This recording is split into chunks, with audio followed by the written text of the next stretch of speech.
Salut tout le monde et bienvenue dans ce retour de film numéro 6. Et ouais, je suis pas tout seul, je suis avec le cousin Johan. Salut Johan. Salut à vous, gens heureux. Super, et ouais, on voulait faire cette vidéo tous les deux pour parler de ce film, qui est le film que moi j'attendais le plus de cette année 2019. Glass, nouveau film de M. Night Shyamalan, voilà, suite de ses deux précédents films, Incassable et Split, un peu la suite, mais que personne n'avait vu venir. C'est une suite et un mélange à la fois. Suite et mélange à la fois, mais suite que personne n'a vu venir, parce que Split est sorti 17 ans après Incassable, alors que Shyamalan était en train de se péter la gueule film après film. Après le dernier Maître de l'air et After Earth, plus personne ne croyait en lui. Il est revenu un peu avec The Visit en 2015, et il a renoué le succès avec Split en 2017, pour nous livrer le dernier volet de cette trilogie, de sa version des comics, simplement des super-héros, avec Glass. Alors, on l'a pas vu ensemble, moi je l'ai vu ce matin, là on est le samedi, je l'ai vu en version originale sous-titrée, et toi t'es allé le voir deux fois en VF. J'ai vu deux fois en VF, ouais. Voilà, donc on aura deux sons de cloche à peu près, on pourra parler un petit peu également de la VF des deux précédents opus. Et surtout, le plus important de cette vidéo, je ne sais absolument pas ce qu'il a pensé du film, et il ne sait pas ce que j'ai pensé du film non plus. Après, si vous me connaissez un peu, et si vous savez ce que je pense de Shyamalan, je pense que vous n'aurez pas de grosses surprises. Mais voilà, donc je vais te laisser la parole, mon Johan, déjà, brièvement, Split et Incassable, qu'est-ce que ces films représentent pour toi? Que penses-tu de ces films? Alors, Incassable, c'est un peu, comment dire, le reflet du monde des comics, mais dans la réalité. Ouais. Enfin, c'est ce que j'en pense. Ouais. C'est ton avis, ça hein, fait refléter ça. On est là pour ça. Je trouve. Et Split, c'est un peu plutôt, comment dire, un film qui est sur une, comment dire, quand tu vois, une psychanalyse sur les gens qui ont des dons particuliers, je dirais. D'accord. Donc ouais, c'est vrai que c'est des films qui ont plusieurs sens de lecture. Et je trouve que Glass mélange du coup les deux, le côté, c'est vrai, ouais. le côté super-héros dans la réalité et le côté psychanalyse de ces héros. Ouais, c'est ça. Et moi, mon avis sur Incassable et Split, ce sont deux films que j'aime énormément, mais énormément. C'est des films absolument dinguissimes. Incassable est sorti en 2000, la même année que le premier film X-Men, réalisé par Bryan Singer. Donc c'est un truc de malade, quoi. C'est-à-dire que la même année, on a eu les X-Men, même si ça traite les super-héros sérieusement, avec notamment toutes ces grilles de lecture avec les gens qui sont différents, et c'est ce que vous y voulez, hein, homosexuels, handicapés, tout ce que vous voulez. Et Incassable, tout simplement, a réinventé un peu le genre des super-héros, parce que s'il n'y avait pas eu Incassable en 2000, il n'y aurait peut-être pas eu le Batman de Christopher Nolan en 2005, et notamment ce chef-d'œuvre qu'est The Dark Knight, il n'y aurait peut-être pas eu Watchmen, pas eu Man of Steel, et surtout Sin City aussi, parce que la scène de gare dans Incassable reprend beaucoup, enfin Sin City reprend un peu de cette scène avec le côté noir et blanc, et de grosses couleurs très très vives, notamment le rouge qui est la couleur de Shyamalan pour tout ce qui est danger ou émotion forte. Passons au vif du sujet. Monsieur Johan, qu'as-tu pensé de Glass? Bah moi j'ai bien aimé dans l'ensemble, mais la première fois, je vais faire la blague, la fin m'a un peu laissé de classe la première fois. T'as laissé de glace, t'as laissé de marbre. J'ai eu besoin de la regarder une deuxième fois pour comprendre. Il y a certaines choses que j'ai compris que la deuxième fois. Bon, peut-être que c'est un peu lent à la détente, mais... C'est un film, ouais, on en a discuté avec la Il y a besoin d'avoir une deuxième lecture, surtout sur la dernière partie. Bah, j'en ai parlé effectivement avec quelqu'un qui était dans la salle, et c'est ce qu'il a dit aussi, c'est que c'était sûrement un film qu'il fallait revoir peut-être plusieurs fois, et je pense que j'irai le revoir également une deuxième fois. Moi je t'avoue, avant de te donner mon ressenti, j'ai eu très très peur, parce que le 16 janvier, il y a un de mes potes, Thomas, si tu regardes cette vidéo, je te dédicace ce passage, le 16 janvier, date de sortie de Glass. Le soir même, il m'envoie un message et il me dit c'est un ratage total. Ah ouais. Je te jure, c'était le soir, j'ai eu du mal à m'endormir. Je me suis dit merde, c'est pas possible, parce que j'attends ce film mais vraiment plus que le nouveau Tarantino, plus que le nouveau Scorsese, plus que Avengers 4. Enfin, ces films-là, à côté de Glass, sérieusement, je n'en ai rien à foutre. C'est un truc de malade, quoi. Alors que j'irai voir Captain Marvel et Avengers, il n'y aura pas de souci. D'ailleurs, je serais ravi de t'accueillir pour ces deux films. On pourra parler du MCU. Et voilà, tout ce qui est Shazam, etc., je n'en ai rien à péter à côté de Glass. Tu l'attendais vraiment. J'attendais vraiment Glass, les bandes annonces m'avaient hypé comme jamais des bandes annonces m'avaient hypé, c'est un truc de fou. Ça mélange deux univers, c'est vraiment intéressant, quoi. Et deux films qui sont très différents. Split et Incassable n'ont vraiment rien à voir dans leur ton. Il y a quelques astuces au niveau de la mise en scène qui peuvent te faire comprendre, et notamment un passage. Qu'à la fin de Split, j'ai compris on y reviendra peut-être plus tard. Et j'ai eu très très peur, évidemment, que le film soit vraiment un ratage et que je sois déçu du film, quoi. Ça m'aurait fait très peur. Et un collègue de boulot m'a dit après, je l'ai croisé au cinéma, il me dit non, ça va, moi j'ai bien aimé. Et en fait, je me suis dit tout simplement, c'est un film de Shyamalan, et les films de Shyamalan, bah ça divise. Ça divise quoi qu'il arrive. Quoi qu'il arrive. Même Sixième Sens qui est son... Il fait des trucs des fois super géniaux. Super intéressants. Et d'un coup, paf, un film en dessous de... Ouais, mais même ces chefs-d'œuvre que sont Sixième Sens, Incassable et tout ce que tu veux, il y a toujours des gens qui vont te dire que Shyamalan est un charlatan, que c'est un mec qui n'y connaît rien après, au cinéma. Alors les couleurs, quoi. Ouais, mais puis c'est surtout que ces gens-là sont des gens qui ne sont jamais allés sur un tournage et qui savent absolument pas ce que c'est que le cinéma. Et les mecs trouvent que Shyamalan c'est de la merde parce que lui, au moins, a l'audace de faire quelque chose de construit et de te faire passer des émotions par sa mise en scène. Voilà. Je suis un grand défenseur de Shyamalan, j'aime quasiment tous les films que j'ai vus de Shyamalan, même s'il y en a qui sont pas bien, hein. Je vous avoue que Le Village était pas terrible. C'était pas terrible, Le Village. Ouais. J'ai pas vu La jeune fille de l'eau ni Phénomène. The Visit était assez appréciable. J'ai trouvé que le côté fan footage était très très bien. Le dernier maître de l'air, je pense qu'on en parlera absolument pas. Ce film est une insulte. Toi qui connais la série d'animation qui est absolument géniale apparemment. Moi j'y connais rien. Le film, de toute manière, même si tu ne connais pas, ce qui est mon cas, hein, Le dernier maître de l'air, tu connais pas la série d'animation. C'est pas grave, le film il est pas bon, le film est vraiment pas bon. Et After Earth, bizarrement j'ai apprécié. Je sais pas comment j'ai fait After Earth. Et Glass, je suis ressorti de la salle à la fois très soulagé et très satisfait. Ouais. Sérieusement, je trouve que c'est un très bon film de Shyamalan. Tout simplement. Bien. Je vous invite vraiment, si vous avez pas aimé le film, si vous trouvez que c'est un ratage, vraiment à me laisser en commentaire pourquoi, parce que je vous avoue que je comprends pas. Pourquoi vous trouvez que c'est un ratage? Moi, je reprendrais une phrase de la mère d'Elijah dans Incassable qui dit il a une fin inattendue, paraît-il.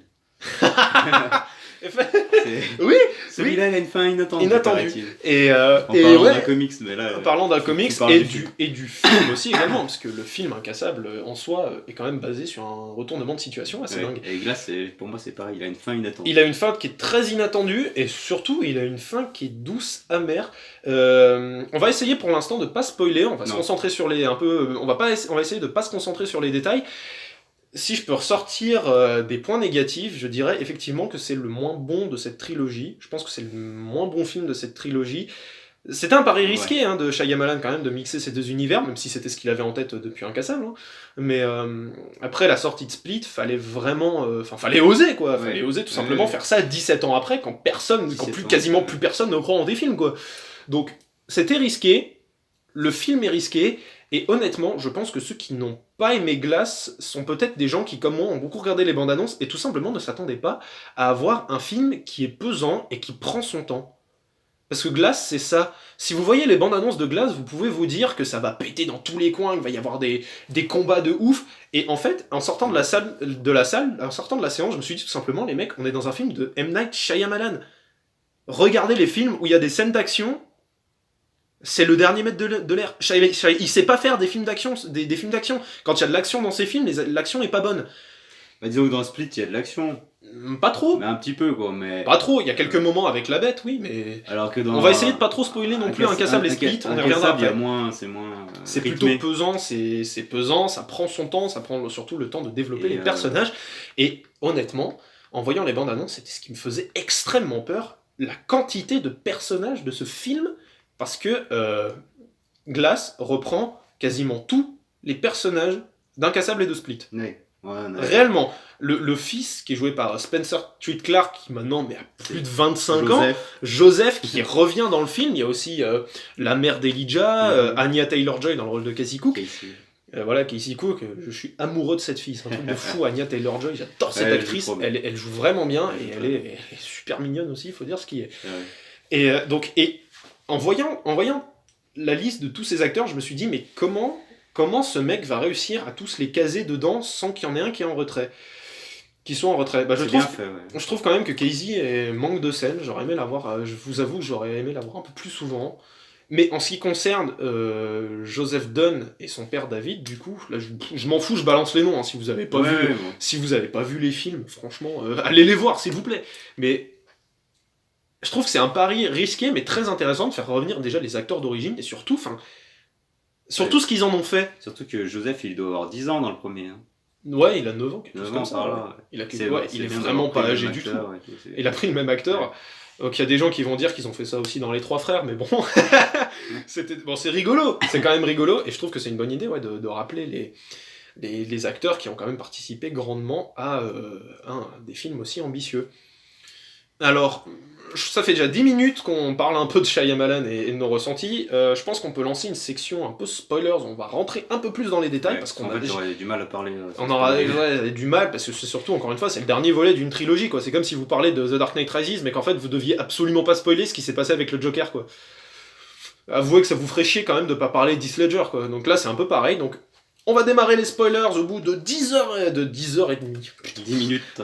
De 10 minutes 30, section spoilers. Donc si vous voulez juste savoir nos ressentis sur Glass, mais que vous n'avez pas encore vu le film et que vous voulez aller le voir, je vous encourage vraiment à aller le voir. Mais vous pouvez quitter cette vidéo pour ne pas vous faire spoiler. Ça ne se spoile pas. Ça ne se spoile pas un film de Shyamalan. Alors, allez, on va commencer les spoilers. On va rentrer dans les détails. Alors, je vais rentrer dans un petit détail, c'est qui n'a pas vraiment qui n'est pas spoilers en soi, mais la réal de ce film est fidèle à Shyamalan. Il y a des plans séquences, il y a un plan séquence, le plan séquence où Mr. Glass change les personnalités de Kevin pour savoir laquelle de ses personnalités, parce qu'il cherche Patricia. Pour pouvoir discuter s'il peut rencontrer la bête. Quand il lui met les spots, cette scène est tournée en plan séquence, la caméra ne s'arrête jamais de tourner dans les deux sens, c'est-à-dire qu'elle reste allumée et les personnages sont en rond comme ça et la caméra est centrée et tourne sur elle-même comme ça. Ce plan séquence, c'est un truc de fou. Shyamalan n'a vraiment pas perdu ça, les plans séquences, c'est un truc qu'il maîtrise, mais vraiment. C'est vrai que ça c'est bien fait. Il est très très bon. Et j'ai beaucoup aimé la réalisation, même si c'est pas fracassant pour ce que Shyamalan est capable de faire, il est capable de faire beaucoup mieux. Bon, encore une fois, bien écrit quand même. Comme je l'ai vu qu'une fois, faudra peut-être aller le voir une seconde fois pour rechoper tous les petits détails. Et surtout, l'écriture est très bien gérée. Et je trouve, en vrai, si on peut passer directement à la fin du film, on fera un peu tout dans le désordre, hein, si jamais on a envie de parler d'une chose ou de certaines choses. La conclusion m'a beaucoup plu. Je suis quand même ravi que l'histoire se termine de cette manière. Attention, vraiment, spoilers, puisque David Dunn, Elijah Price et Kevin Wendell-Crumb et la bête meurent à la fin de ce film. Ils s'en vont tous en même temps, et en sortant de la salle, j'étais pas triste, parce que je me suis dit, en vrai, c'est une bonne manière de clôturer ces personnages. Parce que Shyamalan les a bien développés, et il n'y a plus rien à raconter, il n'y a pas à s'éterniser sur encore 20 films comme le font Marvel, tu vois. Enfin, après, les univers sont évidemment très différents. Moi, ce qui m'a un peu gêné la première fois, c'est qu'on part sur une psychanalyse des trois personnages. Là, j'étais ok. Avec la psychanalyste, Ellie Staple. Je me suis dit, ouais, c'est intéressant, ok. Et à la fin, on découvre que finalement, c'était une organisation secrète qui devait qui est censée lutter contre l'apparition de ces soi-disant super-héros, enfin de ces humains avec ces capacités surhumaines. Moi, la première fois, je m'étais dit, on en serait resté à la psychanalyse, c'était très bien. C'est pas faux, ouais. Et à la fin, du coup, on nous sort ça. Et à sort un peu de nulle part. La deuxième fois que je l'ai regardé, en fait, j'ai compris que son but premier, c'était quand même de leur faire comprendre que c'était pas des super-héros. De les décourager. Et que dans ce cas-là, s'ils auraient été réellement découragés, elle les aurait pas tués. Mourir, ouais. Elle les aurait pas tués. Mais c'est couillu, quoi. Franchement, c'est couillu parce qu'il y a peu de films. Il y a peu de films qui sont capables de se séparer de leurs personnages principaux. Hein. Je parlais de The Dark Knight Rises, par exemple, là, il y a pas longtemps. Si Batman meurt à la fin de The Dark Knight Rises, c'est un accomplissement pour le personnage. Il s'est sacrifié pour sa ville. Sauf que non, il a survécu, tu sais pas comment. D'ailleurs, tu sais pas comment il survit de tout le film, quoi. Il est emprisonné dans une prison en Inde à des milliers de kilomètres de Gotham et il revient rasé, tout beau gosse, machin, pour sauver sa vie, alors que personne n'entre et ne sort. Enfin bref, on est par là pour parler des Batman de Christopher Nolan. Je m'en excuse, mais bon, si on peut parler d'un film qui m'a déçu, c'est quand même un peu celui-là aussi. Mais Glass, je suis pas déçu du tout parce que voilà, il y a un début avec Incassable, Split les rejoint et prend bien le temps de développer pourquoi aussi. Le personnage de Kevin a autant de problèmes, c'est tout simplement une souffrance liée à son passé, à son enfance. Chaque personnalité est construite par rapport à une souffrance qu'il a eue. Par rapport à une souffrance. C'est des boucliers qui se mettent. C'est ça. Et ça, c'est hyper intéressant d'ailleurs, ce genre de truc. C'est un peu expliqué dans Split. Donc je pense que c'est pour ça que les gens trouvent que Glass peut être raté. C'est parce qu'il y a beaucoup de moments où tu peux dire que les personnages changent. Genre par exemple, d'un coup il devient gentil. D'un coup il machin. En même temps, on est sur deux films qui ont des ambiances vachement différentes, je trouve aussi. Mais puis c'est surtout parce que Split, Glass, c'est vachement sombre et Incassable, c'est pas forcément. Un peu sombre quand même. C'est un peu sombre, mais c'est pas le même genre de son. Enfin. Oui, c'est angoissant Split en plus. Parce que t'as le côté, il y a les filles en otage, tout ça. Les filles en otage, et puis c'est surtout qu'il y a quand même un mec hyper costaud qui va venir les bouffer, quoi. Voilà, c'est vraiment les bouffer. C'est limite un peu film d'horreur, alors qu'Incassable est un peu plus film noir, film ambiance. Alors qu'Elijah Price, c'est un psychopathe, mais il bouffe pas les gens, quoi. Voilà, c'est ça. Et le truc, en fait, je pense que c'est pour ça, si jamais, Thomas, si tu peux encore me l'expliquer, je reviens un peu à mon pote qui m'a envoyé ça, c'est un ratage. Peut-être que c'est ça que tu penses, que les personnages peut-être font des revirements, mais si c'est ça que tu penses, en fait, je serais absolument pas d'accord avec les critiques qui font ça, parce que mais Kevin n'est pas méchant. Non, c'est pas un méchant. Comme tu disais, ses personnalités sont là pour le protéger. Et le monde alentour est dangereux pour un être aussi faible que Kevin. Il n'y a pas de vrai méchant, parce qu'Elijah il se considère pas comme un méchant non plus. Ouais, mais il a quand même tué des centaines de personnes dans un train. Il a fait des accidents, mais parce que son excuse, ça va être qu'il recherche sa personne. Il recherchait sa némésis, il recherchait lui qui il était pour... Parce que c'est ça qui se passe dans Incassable, quoi. Toute cette recherche, et c'est ça qui était génial dans Incassable, hein, cette réplique elle est magique, la chose la plus effrayante dans ce monde est de ne pas savoir où est sa place. Voilà. Même dans Glass, il se qualifie lui-même comme étant un créateur de super-héros. Et ça c'est un truc, j'ai halluciné, j'ai failli hurler dans la salle tellement la révélation, parce que dans Split on a un aperçu de la mère, de Kevin Wendell Crumb, donc, qui est joué par James McAvoy, et qui était là, justement une mère horrible qui maltraitait son fils, et c'est là où justement plusieurs personnalités, notamment la personnalité de Dennis, qui est un homme qui est très très rigide et qui fait attention aux moindres détails, il a des tocs, il veut que tout soit propre, il veut que tout soit nettoyé, tout simplement parce que c'est ce que la mère de Kevin... Et ouais, c'est flippant à ce niveau-là, c'est parce qu'en fait la mère de Kevin était souvent comme ça, quoi. C'est oui, t'as rien nettoyé, viens voir. Putain, il y a une scène qui est horrible d'ailleurs, une scène de flashback où elle le poursuit avec un fer à repasser, quoi. Ça fait flipper. Ignoble, j'ai hurlé un moment dans le cinéma, j'ai fait oh non putain c'est dégueulasse. Et bref, et en fait on sait jamais ce que son père vraiment est devenu dans Split, et là c'est expliqué. Et il y a deux scènes où Joseph justement fait des recherches, donc le fils de David Dunn qui est joué par Bruce Willis et son fils par Spencer Trick Clark, et il fait des recherches justement sur Kevin, et il trouve qui est son père, et il a une réaction mais qui est disproportionnée, il fait mais comme ça, et après c'est au tour d'Elijah Price, donc joué par Samuel Jackson, qui découvre qui est, et qui a cette réaction du mon Dieu, révélation. Et là tu te dis merde, qui c'est son père? Et on voit vite fait son visage, on sait pas qui c'est, et en fait son père est mort au même moment, est mort dans l'accident de train dans lequel David Dunn est ressorti seul survivant. Voilà. Donc l'événement qui a lancé Incassable est en fait l'événement qui a laissé Kevin seul avec sa mère, donc sa mère qui le maltraitait horriblement, quoi. Et en fait, Elijah Price a créé à la fois l'homme incassable et la bête. À 19 ans d'écart, mais... À 17 ans d'écart, mais c'est un truc de fou. C'est un truc de malade. Et moi, j'ai halluciné. Donc, peut-être que vous trouvez que cette révélation est pourrie, mais ça c'est libre à vous. Hein. Mais moi, je suis absolument pas d'accord. Je trouve que c'est très intelligent. Comme quoi, on en revient aussi au fait que les super-héros, et même, finalement, les super-vilains sont en fait, finalement, souvent à l'origine de leurs propres problèmes. Moi, ce qui m'a un petit peu dérangé dans le film, c'est que, ok, il y a le côté... comparaison des personnages avec les comics. Oui. Non mais ça, ok, je suis pour. Je suis pour quand ça prend le personnage d'Elijah, parce que c'est un fan de comics, c'est un spécialiste. C'est un spécialiste de comics, alors que lui et sa mère ils s'y connaissent à mort et qu'il rabâche des trucs là-dessus, ok. Ouais. Mais que Casey et que qui se mettent tous en lire d'un coup. Et que le fils de David, que Joseph, ils se mettent à rechercher ça et tout, j'ai trouvé ça... un peu gros, c'est trop gros. C'est un peu gros. À un moment donné, ils sont même dans la même librairie, donc... Oui, c'est vrai, c'est vraiment trop gros, ça. Et ça c'est pareil, c'est un peu les mystères des bandes annonces, parce que les bandes annonces, t'as l'impression en fait qu'on te vend un nouveau personnage qui hésite justement entre le côté des vilains et le côté des gentils, alors qu'en fait pas du tout. Mais c'est un petit peu gros. C'est les annonces, c'est les trucs des bandes annonces. De toute façon, on l'aurait eu avec Elijah, ce côté-là, il n'y avait pas besoin d'en rajouter. Trop. En même temps, c'est comme ça qu'ils trouvent le père du méchant. Enfin, c'est là qu'ils ont l'idée de chercher le père du méchant.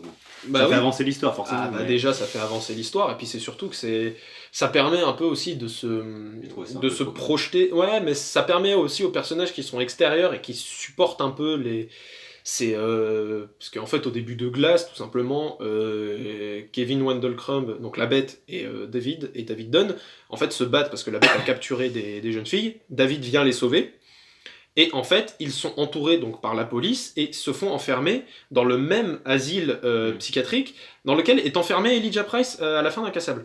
Ouais. Et du coup, bah, ils vont tous, ils vont tous du coup se côtoyer et du coup, bah, Elijah Price va faire tout en sorte pour les faire sortir. Ce qui est très Et drôle, en fait, le truc c'est que bah, du coup, Joseph et Casey veulent aider tout simplement les personnes. Enfin, Joseph veut aider son père et Casey tout simplement, même si elle a été victime de la brutalité de Dennis et tout simplement la vision de la bête qui est quand même très effrayante. Elle est quand même consciente du mal que cet enfant a vécu et le voit plus finalement comme une succession de malheurs plutôt qu'un réel danger.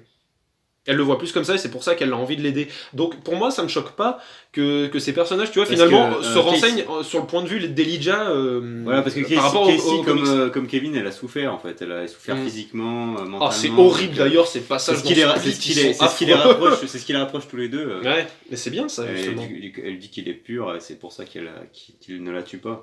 Et parce ouais. qu'elle est comme lui, elle a souffert. Elle a souffert, bah, c'était le propos dans Split. Dans Split, voilà. D'ailleurs, à la sortie, j'ai croisé une amie qui avait commencé à voir Glass et il y avait eu un bug à la projection de sa séance et du coup ils ont dû arrêter le film et elle avait pas vu Incassable et Split avant. Ouais. Je lui ai dit non mais là c'est hors de question, hein, je t'interdis d'aller voir Glass si t'as pas vu Split.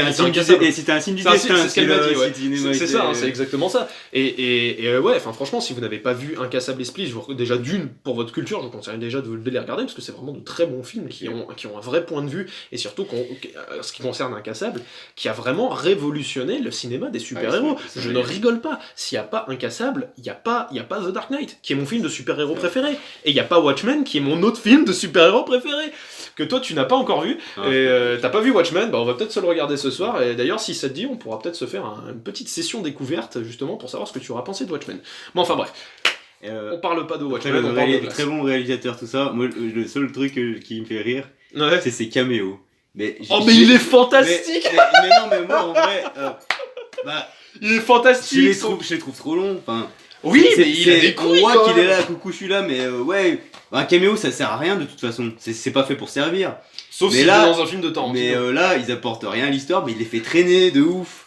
Genre regarde, je suis là, regardez, je suis là. C'est moi. Coucou. Non mais ce qu'il faut dire c'est que c'est trop ça. Oui, M. Night Shyamalan aime beaucoup les caméos. Mais sans, il aime beaucoup ses caméos. Bah, alors, en vrai, ça dépend énormément parce que dans Le Village, par exemple, il est juste dans un reflet. Par exemple, il est juste dans un reflet de vitre dans un reflet de vitre, c'est tout. Donc ça, c'est un caméo qui est rigolo. Si on prend plus dans Sixième Sens, il joue le rôle d'un médecin et là justement, il fait avancer l'histoire aussi parce qu'il présente quand même. Enfin. On parle pas de Sixième Sens, sinon on va s'éterniser sur les films de Shyamalan, il y en aurait pour 2 heures à détailler sa filmographie tellement elle est riche. Dans Incassable, il a un rôle qui est très important, même si c'est un caméo, c'est parce qu'il joue le rôle, en fait, dans Incassable, David Dunn est agent de sécurité dans un stade de football, et tout simplement, son pouvoir à David, c'est quand il touche les gens, il a des espèces de flashbacks si ces gens ont fait quelque chose de mal, et il y a des détails qui lui viennent, et en fait, quand tu commences Incassable, tu le sais pas. Au début d'Incassable, juste il va bousculer un gars dans la fosse, il va le regarder comme ça, dans la foule, il va le regarder, il va dire à son collègue fais la fouille. Commence à fouiller, ça peut en décourager certains s'ils viennent avec des armes. Et le gars qui justement a touché s'en va, mais tu sais pas, tu te dis juste oui, bah, il a vu son arme, c'est ce qu'il dit à Elijah Price. Sauf qu'après, il y a un personnage habillé en violet qui le bouscule comme ça, par derrière, et là t'as juste un flash comme ça, un flash lumineux, mais t'as pas de détails, et juste t'as un plan un peu bizarre justement, donc les plans justement noir et blanc avec la couleur jaune qui ressort un peu, où le personnage, donc le caméo de M. Night Shyamalan en fait, a de la drogue. Donc du coup David Dunn le fouille, on est toujours dans Incassable, hein. David Dunn le fouille et ne trouve rien. Et ce caméo sert à ça justement, à présenter un peu le super pouvoir de David.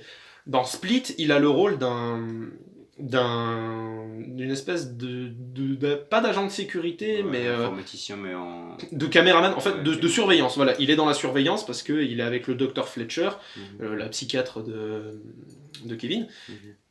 Quand on sait pas encore justement tout ce qui se passe, quand on connaît pas encore l'existence de la bête, et M. Night Shyamalan apparaît justement et il dit bah tiens docteur Fletcher, attends je te montre les vidéos de surveillance. Voilà, il est là. Et en fait parce que c'est le même personnage dans en fait c'est le même personnage dans les deux. Je sais plus à quel propos tu disais ça, je crois que c'était à la sortie d'Aladdin 2, parce que dans Aladdin, on en parle très très brièvement, hein, pour parler des caméos foireux par exemple, où les caméos marchent pas. Ramsey fait un caméo, j'ai pas vu, hein, mais il fait Ramsey un caméo, un villageois, et dans le deuxième il va faire un génie, quoi. Donc ça n'a pas de sens. Ça n'a aucun sens. Moi je l'ai même pas vu le deuxième, mais j'ai vu ça dans la On s'en fout, on parle pas d'Aladdin 2. Mais pour les caméos. on parle pas d'Aladdin 2, mais et du coup dans Glass, parce que dans Glass, David Dunn a ouvert un magasin de surveillance où il vend des caméras de surveillance avec son fils Joseph. Et, et c'est trop bien parce qu'en fait le personnage, donc t'as M. Night Shyamalan qui se ramène et qui vérifie des caméras de surveillance. Et il reconnaît David Dunn et lui dit mais vous travaillez pas au stade vous? Au stade il y a 15 ans. Et il dit ouais, il y a des gens qui vendaient de la drogue, j'étais là-dedans, mauvais plan, mais tout ça c'est derrière moi. Donc c'est tout lié. C'est tout lié, j'ai trouvé ça fantastique. Franchement j'ai trouvé ça génial parce que c'est juste un pari, tu vois, pour lui, c'est genre, bah oui, bah je me mets dans mes caméos. Alors oui, ça fait pas avancer exactement l'histoire, mais c'est rigolo, c'est le petit moment de... Pour en revenir à David, puisque tu en as parlé, quand il a ses flashs, bah, par exemple dans Glass, le psy va essayer de lui faire comprendre, de lui faire croire qu'en fait il a pas vraiment des flashs, mais plutôt que c'est son intuition. Enfin, il va trouver une explication, et pour les autres aussi. C'est ce qu'elle fait, en fait. Il va essayer de chercher une explication à ce que pensent être des super pouvoirs, quoi. Ouais. Et c'est bien, mais je trouve que David on le voit pas assez dans le film, on le voit pas beaucoup.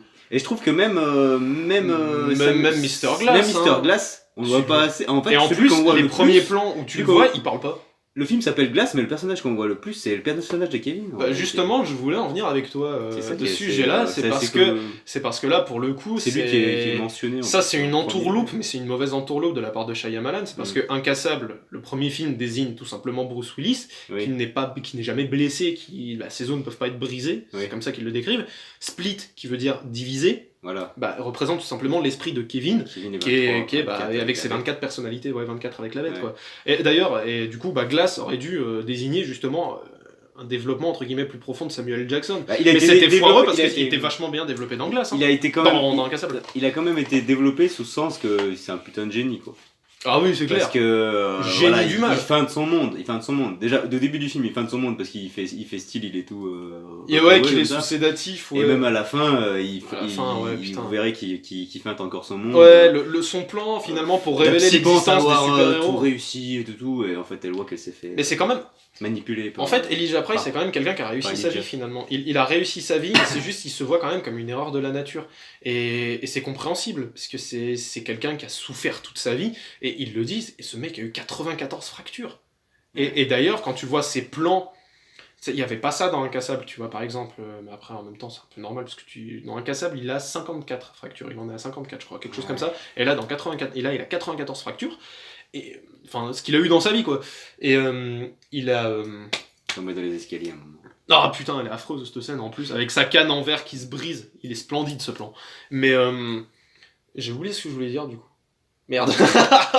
Moi, une petite anecdote. Fallait bien que ça arrive. Ouais, je peux faire une petite anecdote que j'ai trouvé assez rigolote, c'est que Samuel L. Jackson a quand même 70 ans et l'actrice qui joue sa mère en a 65. J'ai trouvé ça assez drôle. Oui, on est d'accord. T'as l'impression qu'ils ont le même âge.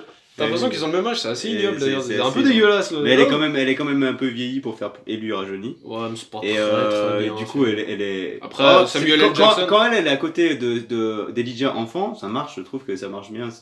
Ça marche beaucoup mieux que ce qu'il y avait dans Incassable. Incassable, tu voyais qu'elle était trop jeune. Parce qu'elle avait les cheveux juste un peu grisonnants en plus. Si tu la regardais, tu la mettais à côté d'Elijah, tu fais oh. Et puis après, c'est pareil, Samuel L. Jackson reste quand même quelqu'un qui n'est pas trop affecté, je trouve, par l'âge.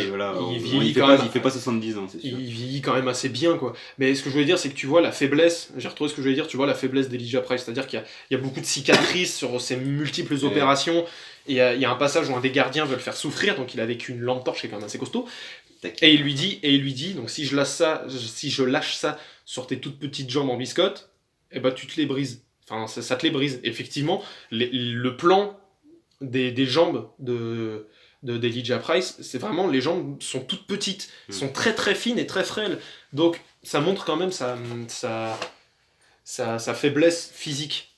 Voilà. Et ça c'est quand même assez cool.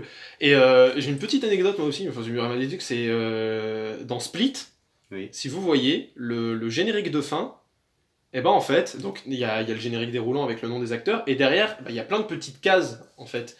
Même l'écran est splitté en 24 cases. Je vous jure que c'est vrai, je les ai comptés, 6 x 4. Et j'ai trouvé ça vraiment super bien vu d'avoir le générique en 25 fois, mais 24 fois derrière le générique de base. J'ai trouvé ça assez mignon. Mais oui, effectivement, le fait que le film s'appelle Glass est finalement pas très bien choisi. Ouais, c'est pas si judicieux que ça. C'est pas si judicieux que ça, mais en fait, je pense que c'est plus pour compléter la trilogie, tout simplement. Le fait que chaque. Par personnage. Voilà, entre guillemets, un film par personnage, tout simplement, tu pouvais pas appeler Incassable Unbreakable Glass. Tu pouvais pas appeler ça comme ça. Mais je suis quand même très satisfait du film. Enfin, franchement, je m'attendais vraiment à un ratage, et pas du tout, c'est pas un ratage, hein. C'est une belle conclusion qui peut vous décevoir peut-être, mais si vous êtes déçu, c'est pas de la faute du film, c'est juste que vous en attendiez trop, et surtout que vous n'attendiez pas les bonnes choses de la part d'un réalisateur. Moi, j'en ai pas trop attendu non plus. Moi, beaucoup, hein, mais je suis pas déçu. Je me suis pas dit, je me dis ça va être un mélange des deux et on verra bien ce que ça donne. Et c'est bien un mélange des deux. Et d'ailleurs, c'est très très amusant de voir justement tout ce parallèle avec les comics, parce qu'en fait, ce film s'en donne à cœur joie pour un peu rabaisser le côté grandiose des films qui sortent en ce moment. Parce que Marvel roule sur l'or. DC a du mal à redémarrer, mais a redémarré un petit peu gentiment avec Aquaman. Et tous les gens, justement, vous en faites peut-être partie, et je suis désolé de vous le dire comme ça, mais les films de super-héros que vous voyez ne sont pas d'excellente qualité. C'est une qualité moyenne, voire bonne sur certains films. Ça dépend lesquels. Ça dépend lesquels, mais la plupart des films du MCU sont juste corrects.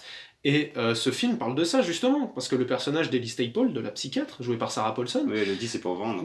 Elle dit non seulement c'est pour vendre, ça devient une machine, mais quand elle dit tout peut être expliqué rationnellement, enfin voilà, vos super pouvoirs ne sont finalement pas si incroyables que ça, et c'est un peu une métaphore de ces films de super-héros qui font des milliards au box-office, et qui pourtant ne sont pas si extraordinaires, donc ça vous invite tout simplement à découvrir d'autres choses et à vous dire que les films de super-héros que vous regardez, que vous aimez, que moi j'aime et que Johan aime également, parce que nous aimons beaucoup le Marvel Cinematic Universe, mais il faut se dire que beaucoup de films ne sont pas bons.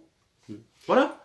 Et ça vous invite tout simplement à aller voir autre chose. Ça n'aurait rien à voir, mais tu m'y as fait penser en parlant là. Pas de soucis, on est là pour ça. Partie spoiler. J'ai trouvé ça intéressant, c'est que Elijah dit à la bête, enfin à Kevin, c'est pas parce qu'une chose peut être expliquée qu'elle est fausse. C'est-à-dire qu'il y a des choses qui sont expliquées, c'est vrai, c'est comme ça parce que t'as 23 personnalités, 24 parce que t'as eu des problèmes dans ton enfance, tout ça. Mais c'est pas pour ça que c'est faux. C'est pas pour ça que tu peux pas changer ton corps physiquement et tout. Pas pour ça que t'as pas ce pouvoir. C'est ça qui t'a donné ce pouvoir en réalité. Exactement. Et c'est ce que dit, je crois que c'est ce que dit Bruce Willis, David Dunn et également Kevin quand ils discutent avec la psychiatre, avec cette scène que j'ai trouvée splendide quand elle les interroge justement et qui sont tous les trois côte à côte. Parce que c'est assez drôle parce que lui il a attaché c'est le seul qui est attaché et j'aurais aimé et ça y est, Kevin il peut péter un plomb à tout moment. Mais justement j'attendais qu'ils expliquent pourquoi ils l'ont enchaîné, mais en fait c'est très simple, c'est parce que David est le seul à vraiment pouvoir leur péter la gueule.